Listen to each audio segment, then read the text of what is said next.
الفيديو ده هقول لك اسعار العربيات زيرو 26 تبتدي من 670,000 جنيه لحد مليون جنيه. يبقى احنا معاك 670,000 لحد مليون. يبقى الفيديو ده ليك انت لو عايز تشتري عربيه. اول عربيه معانا البروتون ساجا. العربيه دي اوتوماتيك فيها عمليات اي بي اس باج جنوط، هي تقفيل محلي 670,000 جنيه. ثاني عربيه معانا النيسان صني المانوال سعر 145,000 جنيه. البي واي دي الاف 3 المانوال بسعر 650,000 جنيه. شيري اريزو 5 المانوال بسعر 650,000 جنيه والاوتوماتيك 705.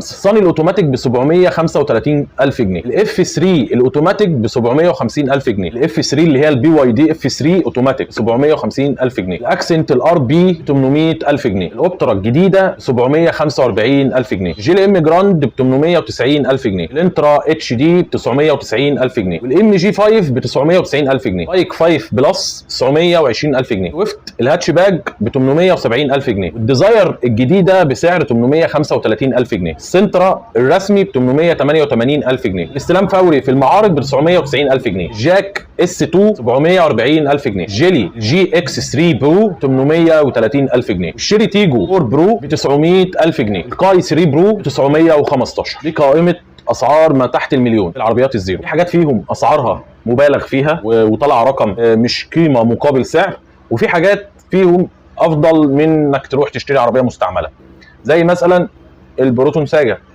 670,000 جنيه.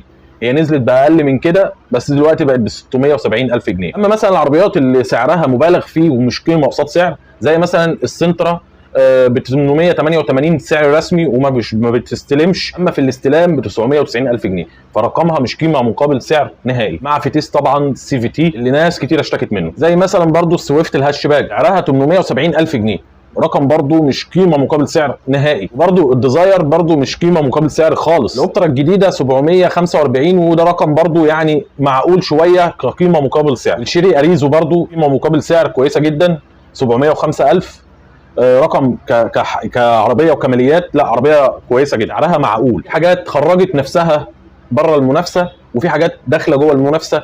يعني العربيات اللي احنا بنتكلم فيها اللي داخله على المليون دي اللي هي من بعد 800,000 مش قيمه مقابل سعر خالص. فانا رايي ان العربيات اللي احنا اتكلمنا عليها دلوقتي الزيرو دي من اول ال 600 لحد ال 800 معقول، لكن اللي عدى ال 800 دول مش قيمه مقابل سعر خالص. لسه برضو المنافسه شغاله. العربيات الزيرو لسه الشركات عمالين يعاندوا مع بعض وينزلوا في الاسعار، اللي بينزل ب 100,000 واللي بينزل ب 250,000. فالموضوع اللي عايز يشتري يصبر شويه، يتأنى لحد ما الاسعار تظبط اكتر عن كده.